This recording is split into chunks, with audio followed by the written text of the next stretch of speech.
الحمد لله رب العالمين والصلاة والسلام على سيدنا ونبينا أبي القاسم محمد اللهم صل على محمد وآل محمد وعلى أهل بيته الطيبين الطاهرين ولعنة الله على أعدائهم إلى قيام يوم الدين رب اشرح لي صدري ويسر لي أمري واحلل عقدة من لساني يفقه قولي أما بعد السلام عليكم ورحمة الله وبركاته. Respected ulama, dear brothers and sisters, Assalamu alaikum. We will look today at Surah al-Hujarat. This is Surah number 49 in the Quran. And out of those surahs of the Quran that are known as al-Mufassal, the short chapters that have brief to the point verses that talk about the foundations of our belief and our values, this is the third chapter. So we looked earlier at Surah Muhammad and at Surah al-Fath, and now we are going to look at Surah al-Hujarat. And although this is a very brief chapter of the Quran, a total of only 18 verses, it contains several important and foundational teachings about our Islamic values and the character and practice of a believer. So the akhlaq and the adab that we as Muslims aspire to, it is described in Surah al-Hujarat. In response to different circumstances that existed in the time of our Prophet Muhammad sallallahu alaihi wasallam.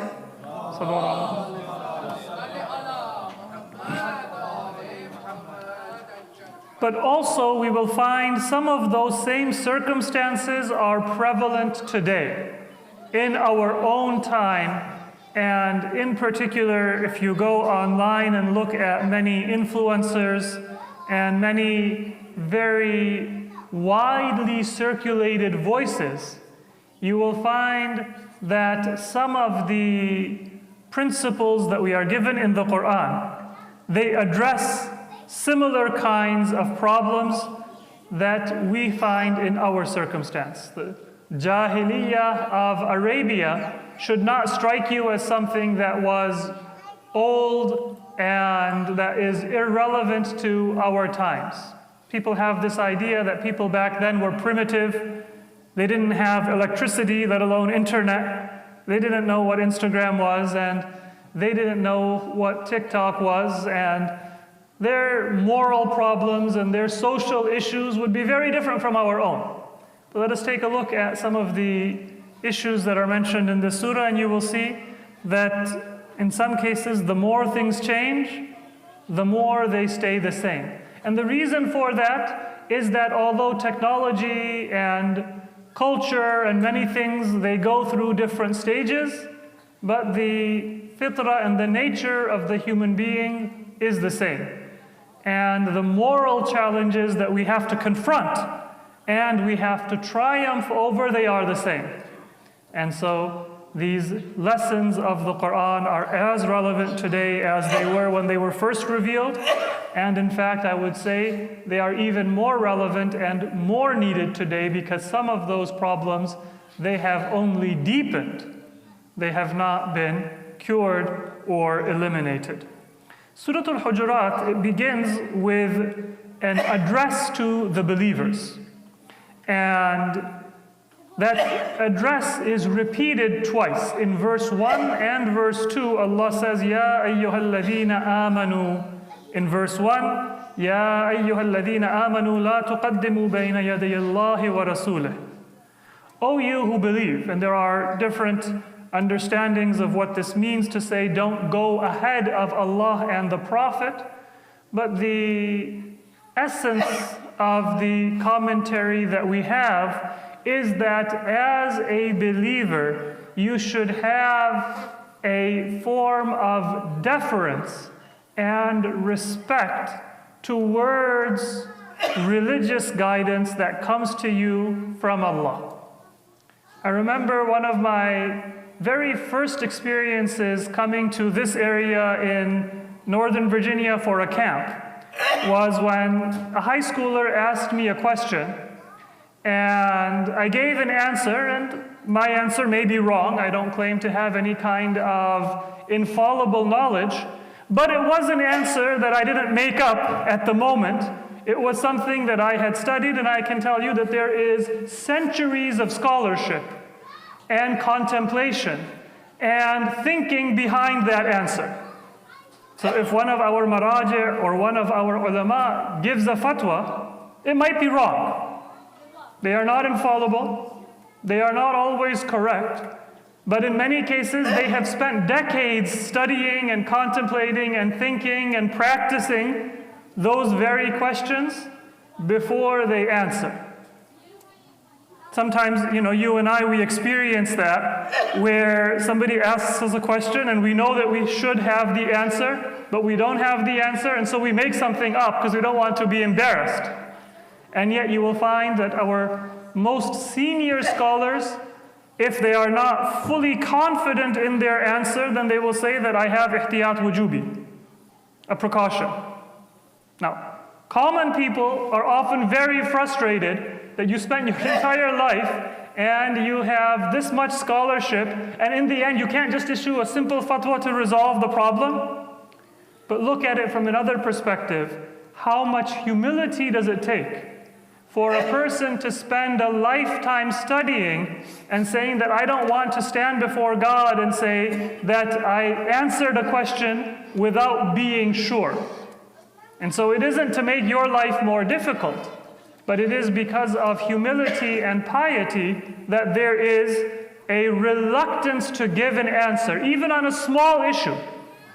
And many of us, we don't even think twice and we don't even pay that much attention, but that scholar or that expert will hesitate even to express an opinion if they're 80% sure or 90% sure, because they don't want to attribute something to Allah. What that tells us is that when they do give us an answer, then it comes from a place of scholarship and a place of certainty. It might still be wrong, but it deserves some humility. And so when I gave that answer without thinking and almost without letting me finish the answer, that person said, "No, but I disagree." Now, that is a culture. I would argue that person doesn't disagree because they haven't thought about it and had any kind of introduction to the subject. But it is a culture that what I feel or what I think or what I just found out from a YouTube video becomes my opinion, and then I will say, this is how it is. Is that our culture today? All of us have so many opinions about politics, about the economy, about our studies, about international relations. Find a person who says, you know what?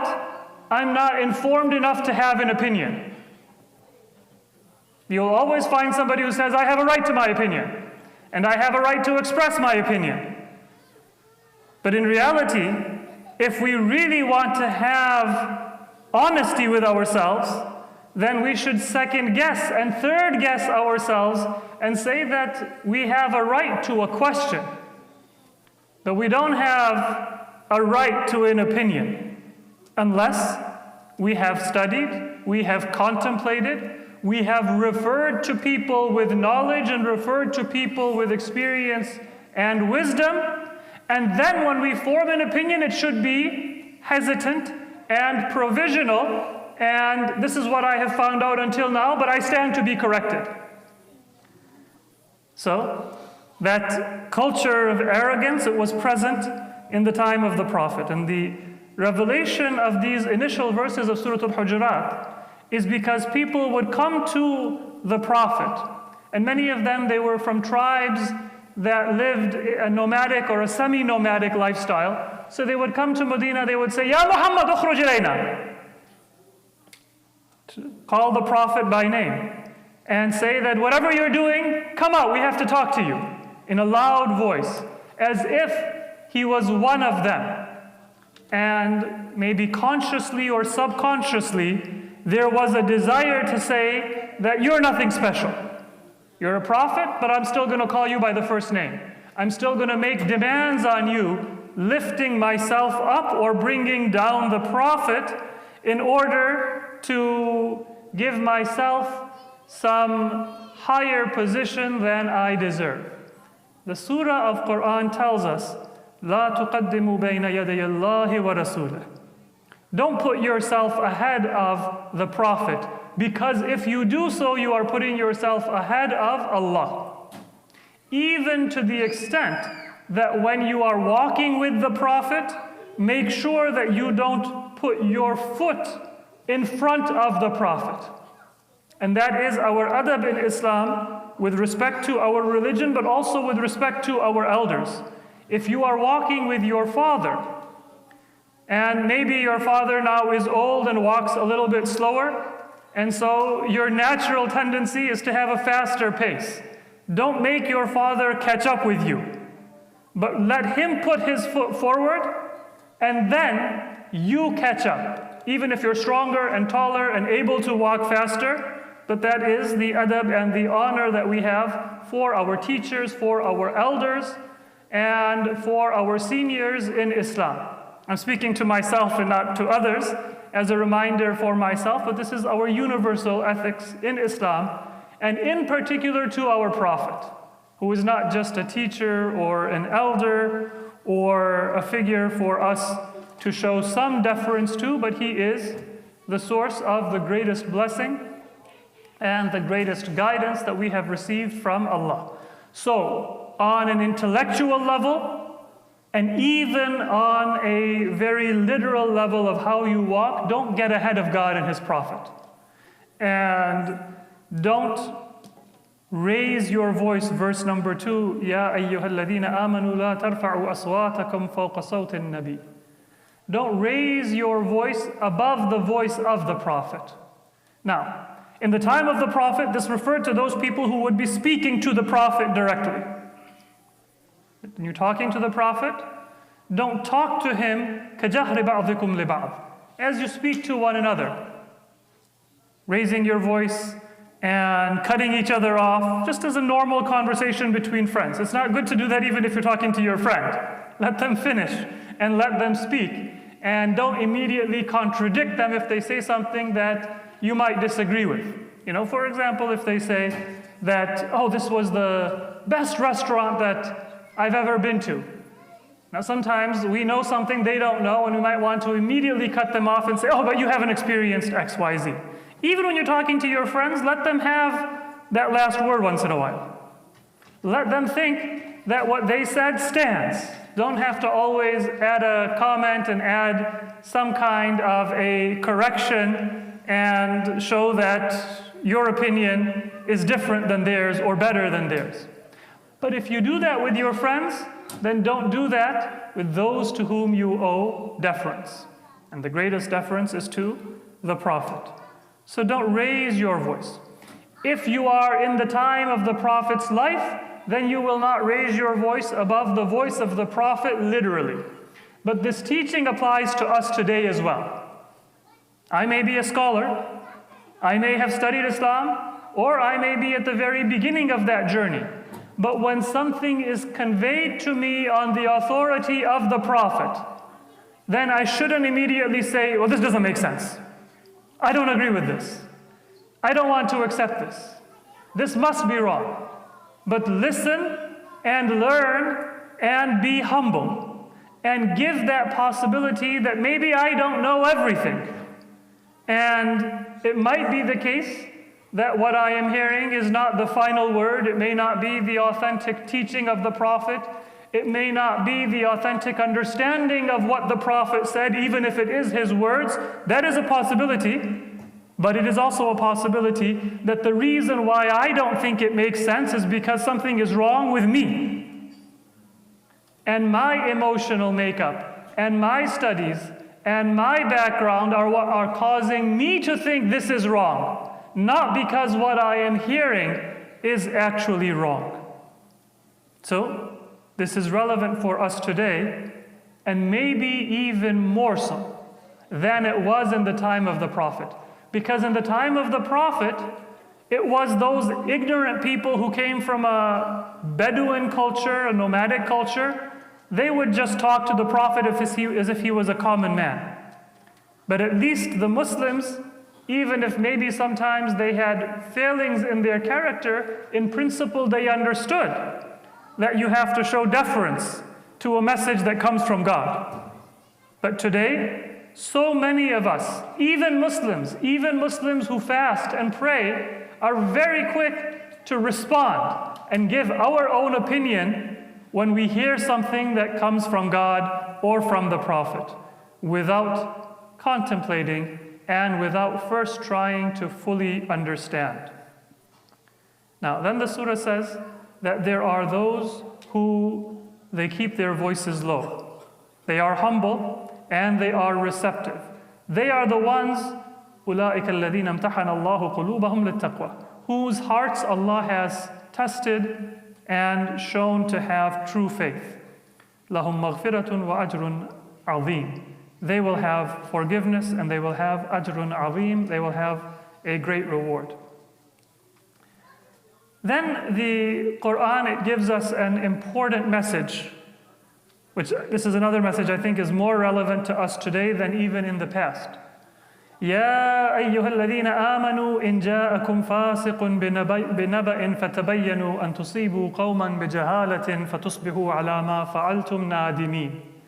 O you who believe, if somebody of loose character or somebody of impious character comes to you with news, then tabayyanu, then pause and think and research and find out if it is actually true, because you don't want to go and then respond in such a way that you will later regret, because you will find out that you were wrong. This is something that we find is very common sometimes. Parents, our children come to us and they say that my cousin or my neighbor or my friend or my classmate, they did this. And then the parent comes and yells at the parent of the other child that, how could you let your child do this? Whereas maybe there was another side to the story and it wasn't exactly as my child thought or perceived it. Sometimes it is a spouse, where there is a disagreement within the family or within relatives or within in-laws, and one person comes to us with not necessarily a false story, although sometimes people do falsify, but maybe just how they remember or how they perceived or how they understood. And immediately we yell at or we fight with the other person, and then we find out that maybe there were many other things that we didn't know about. And then there are those circumstances that come virtually. Today in our society, strong opinions, they get many more views and much more marketability than correct opinions. Right now, you will find any number of conclusive, decisive statements about politics, about vaccines, about any subject under the sun. This is how it is. This is the true story. This is what they're hiding from you. This is what they're not telling you. Now, if there is a perfect example of fasiq, it is everybody who has a popular TikTok or Instagram or YouTube account. If you want to say, what is the meaning of fasiq? It is a person whose entire brand is to market themselves, and then to evaluate how many likes do I get, and how many views do I get, and how far is my reach. Their entire conception of what is real is rooted in what is marketable or what is profitable. Sometimes explicitly, sometimes implicitly. And the danger is that a lot of what they say is right. Right now, if I wanted to make a counterfeit bill, and I wanted to try to pass off a counterfeit dollar bill to you, would I make a purple $1,000 bill? No, because you'd immediately know that it's fake. It's going to be a 20, because even 100, you might get a little bit more suspicious and careful. Maybe I'll make 100, but probably I might make a 20, and I'll make it green. And I'll make it look exactly or as close as possible to a real bill, because I want to fool you. So a fasiq is not going to come and tell you, this is a paid advertisement. This is a conspiracy. I just want to mislead you. I want to destroy you. The fasiq will always come with their counterfeit money. It's going to look like real money. And much of the criticisms that they will make, they will be valid criticisms, but then they will add one or two things just for spices and just to get their own interest or the interest of their sponsors. So whenever you see that your source of information is not rooted in humility and in piety, the Quran doesn't say if somebody without expertise comes. The Quran doesn't say if somebody without a degree or without scholarship. If somebody comes to you without piety, then keep your guard up. They may have a degree. They may have a credential and a qualification. But when they are fasiq, when they are sinful, when they are self-centered, then tabayyanu. Otherwise, you will do something, فَتُصْبِحُوا عَلَى مَا فَعَلْتُمْ نَادِمِينَ. Then you will be regretful when you go and you determine what is the reality of the situation. But sometimes that regret, it doesn't come until 10 years later or 20 years later. There are many people in our society, young men and young women in particular.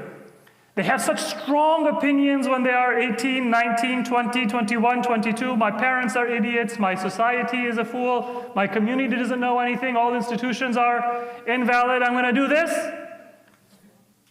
And then when they are 40, then they but why is my life like this? Why don't I have this? Well, the reason why your life is like this and the reason why you don't have some of those things that would have brought you happiness at this time is because you thought those people who were your well-wishers, they were foolish and they didn't know what they were talking about. Maybe they didn't know some of the things that they were talking about that you did know, but they probably knew many things that you didn't know and you could not know. And that is something that if you realize it early, maybe you can make amends. But in many cases, that nadama and that regret, it comes 20 years later, it comes 30 years later.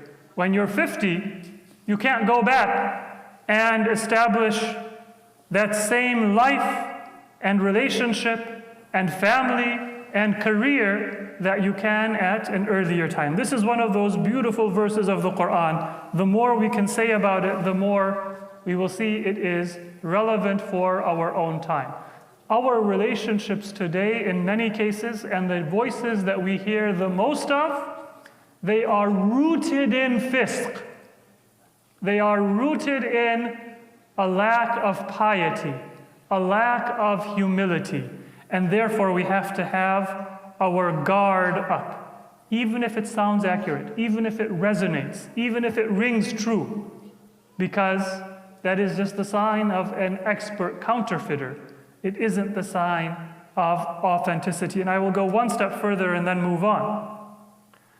There are many things that are said with depth and wisdom, but that don't really always have all of the bells and the whistles and aren't as fancy, that are better for you than somebody else who can tell you a study and can cite sources and sounds like they know what they're talking about, but their message does not have depth and profundity, and its essence is not true.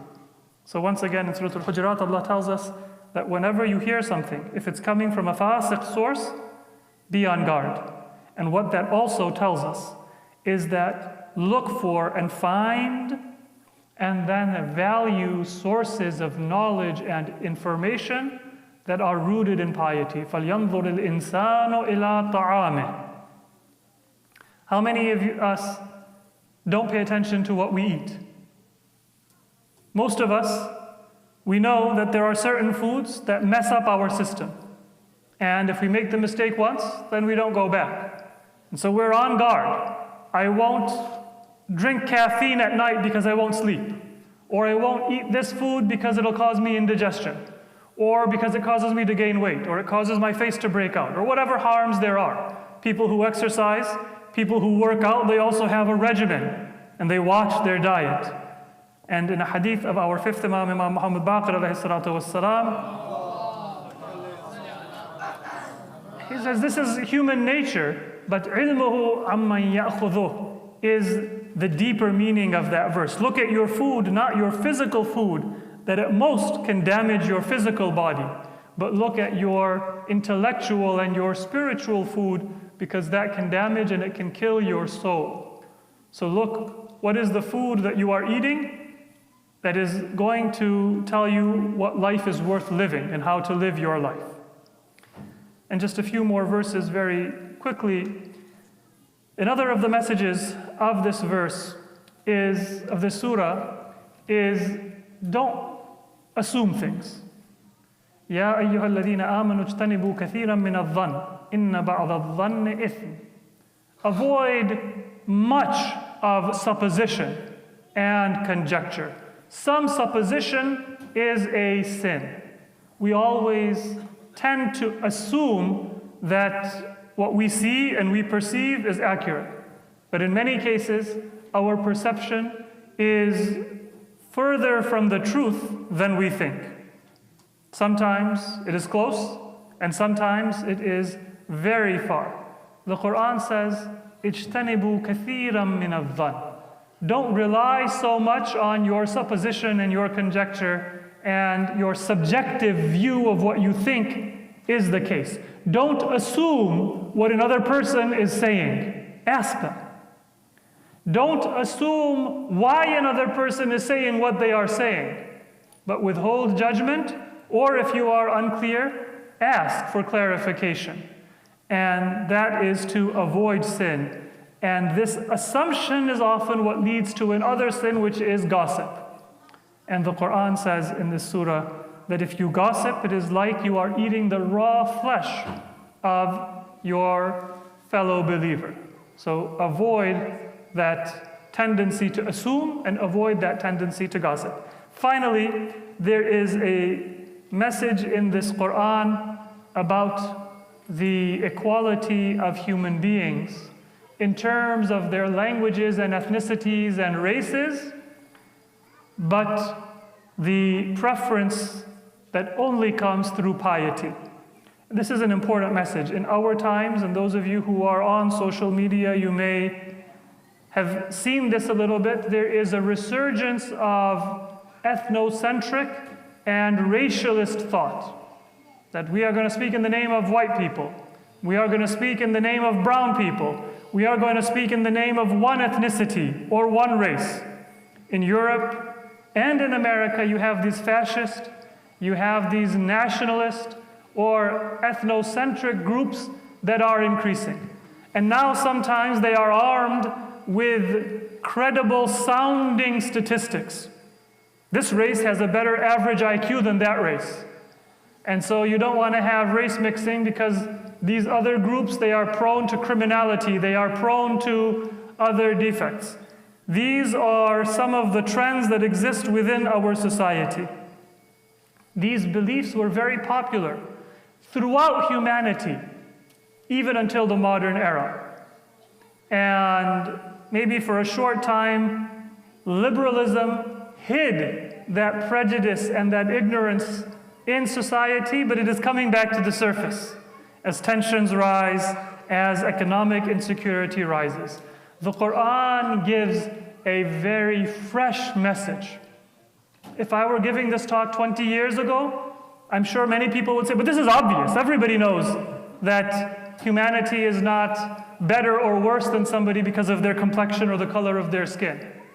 But today it is not so obvious because many influential groups, they are rooted in chauvinism and prejudice. The Quran says, "Ya ayyuhan nasu inna khalaqnakum min dhakarin wa untha wa ja'alnakum shu'uban wa qaba'ila lita'arafu inna akramakum 'indallahi atqakum inna Allaha 'alimun khabir." That, O people, we have created you from one man and from one woman. We have made you into nations and tribes, ethnicities and groups. Yes, those are made by Allah so that you have diversity and you can recognize one another. Otherwise, if everyone looked exactly the same and all cultures were the same, then we wouldn't be able to have the richness of human society and the recognition of differences and individual attributes that we have today. It wasn't for one to say that we are better or more intelligent or more worthy than the other.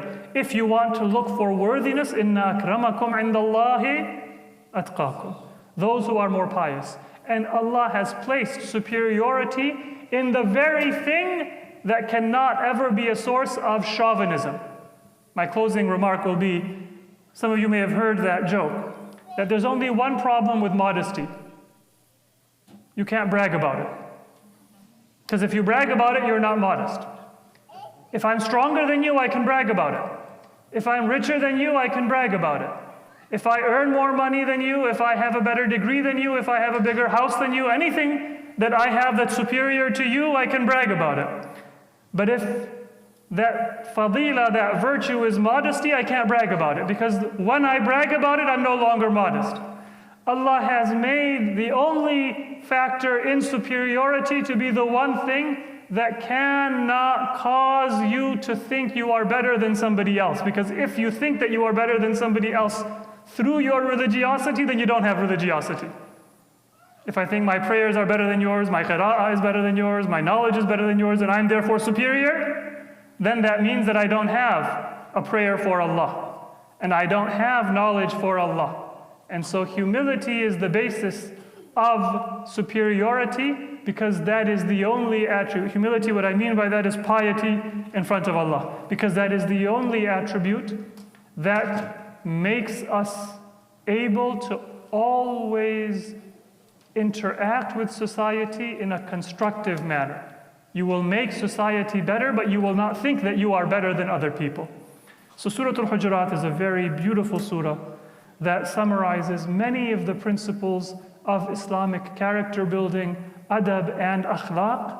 It was revealed in the time of the Prophet in the Medinan period, but the message is just as relevant or more relevant to our time and the types of ignorance that we find in our society, particularly online, as it was in the time of the Prophet.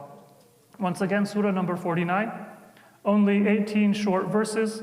If you have a chance, please do look at the surah and the translation and think about how we can better understand and apply those verses in our own life. Wassalamu alaikum wa rahmatullahi wa barakatuh.